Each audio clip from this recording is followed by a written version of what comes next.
সকাল ৬টা থেকে বিকেল ৬টা ১২ ঘন্টার পর সাধারণ বন্ধ রাজ্য জুড়ে।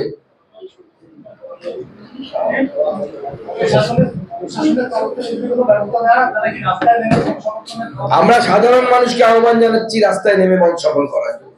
কারণ আজকের যে আন্দোলন হয়েছে এটা শুধু কোন একটা পন্থা, কোন একটা মত, কোন একটা রাজনৈতিক দল তাদের আন্দোলন নয়, তাদের আহ্বান নয়। বাংলার মানুষ নেমে আন্দোলন করেছে। দেখেছেন কোন রাজনৈতিক পতাকা ছাড়া যে বিপুল পরিমাণ মানুষ রাস্তায় নেমেছে, বিপুল পরিমাণ ছাত্র সমাজ বিপুল সংখ্যায় নেমেছে। আমার তো মনে করতে পারছি না বাংলায় এর আগে এইভাবে অরাজনৈতিক ব্যানারে এত সংখ্যক ছাত্র ছাত্রী তাদের পরিবারের লোকেরা কেউ কোন রাস্তায় নেমেছে কিনা। অভূতপূর্ব এক দৃশ্য আজকে আমরা দেখেছি। সেই দৃশ্য প্রতিবাদের ভাষার দৃশ্য। মানুষ রাস্তায় নেমেছে, প্রতিবাদ করেছে এবং আগামী দিনেও প্রতিবাদ করবে। আমরা মানুষকে আহ্বান জানাচ্ছি, সাধারণ মানুষকে বলছি যে এই ছাত্রদের কথা ভেবে, যাদের উপরে লাঠি পড়েছে তাদের জন্য প্রতিবাদ করে প্রচুর আহত গ্রেপ্তারি করা হয়েছে, তাদের কথা ভেবে আগামীকাল ১২ ঘন্টার বন্ধ আপনারা সর্বাত্মকভাবে সফল করুন।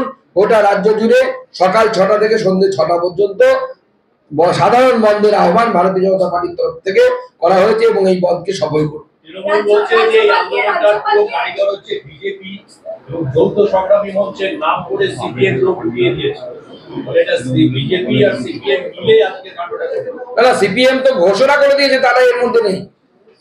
সিপিএম তো গতকাল কি গত পরশু তো পরিষ্কার বলে দিয়েছে যে আমরা এই ছাত্র আন্দোলনে নেই। তারা নাকি আরএসএস ফারএসএস কি সব গন্ধ পাচ্ছে। এত গন্ধ কোথায় পাই আমরা বুঝতে পারি না। যে পচা দুর্গন্ধটা বেরোচ্ছে নবান্ন থেকে সেই গন্ধটা পাচ্ছে না। সেটিং ফিশ ফ্রাইয়ের গন্ধে সেই গন্ধ ঢাকা পড়ে যাচ্ছে। শুধু ফিশ ফ্রাইয়ের গন্ধ তারা পাচ্ছে, ম করছে। বামরা হচ্ছে তৃণমূলের এপিট আর ওপিট। তৃণমূল এবং বাম এরা হচ্ছে সেটিং রাজনীতি করে, বিজেপি সেটিং রাজনীতি করে না। আর বিজেপির আন্দোলন এটা নয়। তবে আমাদের বিরোধী দল তৃণমূল কংগ্রেস যেভাবে বিজেপি করছে, এরপরে মনে হচ্ছে আমরা বাধ্য হয়ে নবান্ন অভিযানের ডাক দেবো এবং দেখাবো যে বিজেপির নবান্ন অভিযান হলে কি হতে পারে। তখন এসব ব্যারিকেড কিচ্ছু থাকবে না। এবং আজকে যেভাবে কয়েকটা দৃশ্য দেখলাম যে পুলিশ দৌড়ে পালাচ্ছে, তখন সব পুলিশ দৌড়ে গিয়ে নবান্নে গিয়ে আশ্রয় নেবে। তাদেরকে কেউ আহ্বান জানিয়েছে তারা গেছে, কিন্তু বিজেপির প্রমুখ নেতারা এই আন্দোলনে কেউ যায়নি। কিন্তু সবাইকে আহ্বান ছিল, আমরা তো বলেছিলাম। ছাত্র সমাজ তো সব রাজনৈতিক দলকে, অধীর চৌধুরী থেকে শুরু করে সবাইকে আহ্বান জানিয়েছিলেন। তাদের মনে হয়েছে তারা গেছেন। বলেছিলেন বিজেপির কোন নেতা অফিশিয়ালি এটাতে পার্টিসিপেট করবে না। কালকে যখন ছাত্ররা প্রেস মিট করে তখন তারা বলেছিল যে আমরা বলছি যাতে কোনো নেতা না।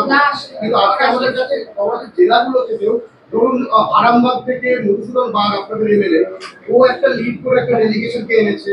চুঁচুড়া হুগলি থেকে ছোট ছোট যারা নেতা মন্ডলে তারাও এনেছে। দেখুন, আপনারা তো এই আন্দোলন দেখলেন, আপনারা দেখেছেন ব্যারিকেড ভেঙেছে আমাদের ছাত্ররা, আমাদের রাজ্যের ছাত্ররা। ব্যারিকেডের উপরে উঠে জাতীয় পতাকা নিয়ে তারা আন্দোলন করেছে। কোথাও দেখেছেন বিজেপির এমএলএরা ভেঙেছে? তারা কোনোখানে হয়তো এসছে সাহায্য করার জন্য। কিন্তু সব থেকে বড় কথা, বিজেপি ঘোষিত আন্দোলন নয়। বিজেপির ঘোষিত আন্দোলন হলে তার আকার আর বহর কি হবে আপনারা বুঝতে পারছেন। বিজেপি এই আন্দোলনের সাথে লিগালি এবং মেডিকেল হেল্প দেওয়ার জন্য আমরা আছি, কিন্তু সংখ্যা লোক পাঠানো এসবের মধ্যে বিজেপি কোথাও ছিল না। বঙ্গীয় ছাত্র সমাজ তাদের নিজের ক্ষমতায়, তাদের নিজের তারা কাউকে আহ্বান জানিয়েছে। অনেকে হৃদয় থেকে মনে করেছে আমাদের এই আন্দোলনে সামিল হওয়ার প্রয়োজন, তারা চলে গেছে। রাজ্যপালকে রাষ্ট্রপতি